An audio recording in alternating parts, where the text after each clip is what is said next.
चलिए अगली खबर का रुख कर लेते हैं। खबर आपको बता रहे हैं लखनऊ से, जहां बीजेपी अध्यक्ष भूपेंद्र चौधरी का चुनावी दौरा। मुजफ्फरनगर बिजनौर के दौरे पर रहेंगे भूपेंद्र चौधरी।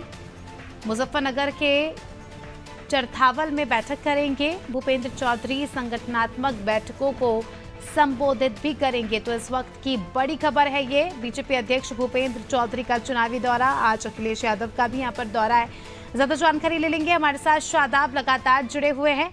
शादाब, आज आखिरी दिन है प्रचार प्रसार का, ऐसे में उत्तर प्रदेश में सियासी गलियारों का तापमान जो है बढ़ने वाला है, क्योंकि अभी हमने चर्चा की कि बिजनौर दौरे पर और मुजफ्फरनगर दौरे पर अखिलेश यादव भी रहेंगे, तो वहीं बीजेपी प्रदेश अध्यक्ष भूपेंद्र चौधरी का भी आज यहाँ पर दौरा है। जी बिल्कुल, देखिए अगर बात की जाए क्योंकि चुनाव प्रचार आज 5 बजे तक आखिरी दिन है आज चुनाव प्रचार का, तो ऐसे में जितनी भी सारी पार्टियां हैं वो अपनी ताकत झोंकने में लगी हुई हैं। तो ऐसे में अब बीजेपी भी की बात की जाए तो उनके जो प्रदेश अध्यक्ष हैं वो भी आज मुजफ्फरनगर दौरे पर रहेंगे। वो आपको बता दें कि 11 बजे वो मुजफ्फरनगर में बैठक भी करेंगे, उसके बाद 1:30 बजे संवादात्मक बैठकों को संबोधित करेंगे। उसके बाद 4 बजे धामपुर में बैठक करके जो कार्यकर्ता है उनको संबोधित करेंगे और साथ ही अपनी वोट की अपील भी करेंगे। आपको बता दें कि जो प्रत्याशी है बीजेपी से जो प्रत्याशी है उनके सपोर्ट में वो रैली भी कर सकते हैं। उसके अलावा जनसभा है, क्योंकि आज आखिरी दिन है, तो ऐसे में सारी पार्टियां, चाहे वो समाजवादी की बात की जाए या कांग्रेस की बात की जाए, उसके अलावा बीएसपी की बात की जाए, तो सारी पार्टियां अपनी ताकत झोंकने में लगी हैं। तो ऐसे में जो सत्ता पक्ष है बीजेपी की बात की जाए अगर, तो वो भी अपनी पूरी ताकत झुकने में दिख रहा है। इससे पहले भी वो कई जनसभाएं कर चुकी हैं, उसमें कई बड़े नेता आ चुके हैं, लेकिन आज आखिरी दिन है, तो ऐसे में जो प्रदेश अध्यक्ष हैं भूपेंद्र चौधरी वो भी आज अपनी आजमाइश करेंगे और साथ ही जो प्रत्याशी वहां से हैं उनके सपोर्ट में जो लोगों से वोट की बात करेंगे, वोट मांगेंगे और कार्यकर्ताओं से मिलकर बैठक करेंगे किस तरह से इस सीट को जीता जा सकता है और क्या ऐसी वजह जो कमियां हैं उसको भी दूर करने की बात कर सकते हैं। जी बिल्कुल शादाब, अगर हम बात करें एक ही साथ अलग अलग पार्टियों के दिग्गज जो है एक ही जगह पर हम कह सकते हैं कि चुनावी सभा को संबोधित करते नजर आएंगे या दौरे करते नजर आएंगे। ऐसे में अगर हम खास तौर पर व्यवस्थाओं की बात करें तो किस हिसाब से व्यवस्थाएं देखी जा रही है, क्योंकि आमतौर पर अमूमन हमें देखने को मिलता है कि कई बार ऐसी सभाओं के दौरान जो है झड़प हो जाती है, लोग एक दूसरे से लड़ने झगड़ने लगते हैं और वाद विवाद की स्थिति हो जाती है। इस तरह की कोई चीज़ें ना हो या खबर सामने ना आए, उसको लेकर प्रशासन कितना एक्टिव है, पुलिस कितना एक्टिव है?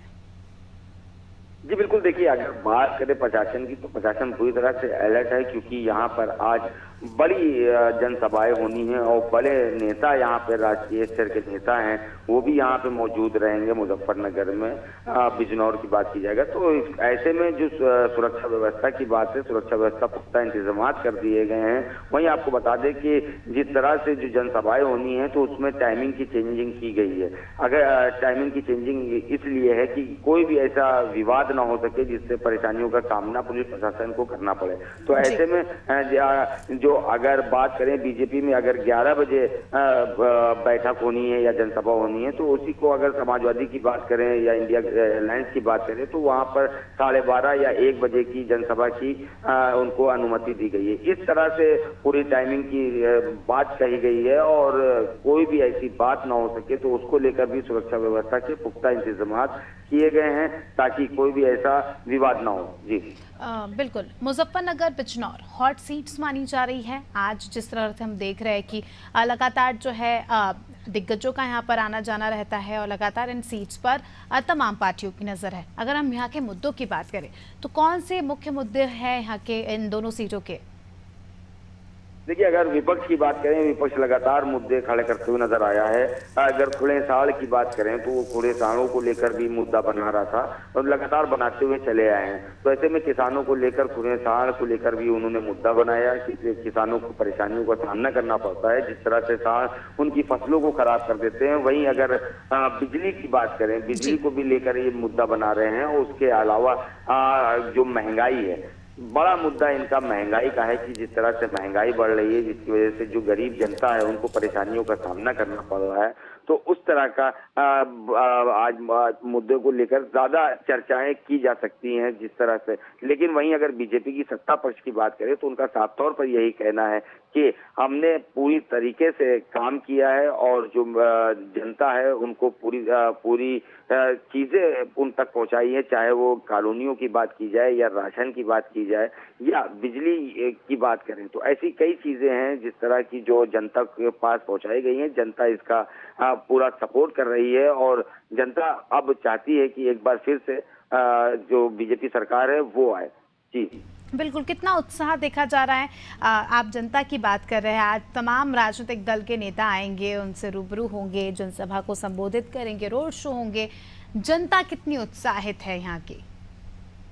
देखिए, अगर जनता की बात की जाए तो जनता लगातार अभी थोड़ी कंफ्यूज है, क्योंकि अभी जिस तरह से वोट की बात चल रही थी या कौन सी पार्टी को जिताना है, कौन सी पार्टी को हराना, उसमें कंफ्यूज नजर आ रही थी। लेकिन जिस तरह से कल की बात करें, कल बात की गई, वहां के लोगों से बात की गई, तो जाहिर सी बात है उनको जब उनसे पूछा गया कि प्रधानमंत्री का चेहरा किसको देखना चाह रहे हैं, तो उनका साफ तौर पर यही कहना था कि मोदी जी को ही हम प्रधानमंत्री देखना चाहते हैं। तो ऐसे में फिलहाल जिस तरह से जनता की राय नजर आ रही है तो वो मोदी को ही प्रधानमंत्री के रूप में देखना चाहते हैं। तो इससे जाहिर है, तय होता है कि जो माहौल है, माहौल सिर्फ जनता बीजेपी को ही चुनना चाह रही है। और इंडिया अलायंस की अगर बात करें तो वो अभी दुबदे में नजर आ रहा है। जी बिल्कुल, तो कुल मिलाकर हम कह सकते हैं कि डबल इंजन की सरकार और प्रधानमंत्री नरेंद्र मोदी के चेहरे पर इस बार जो है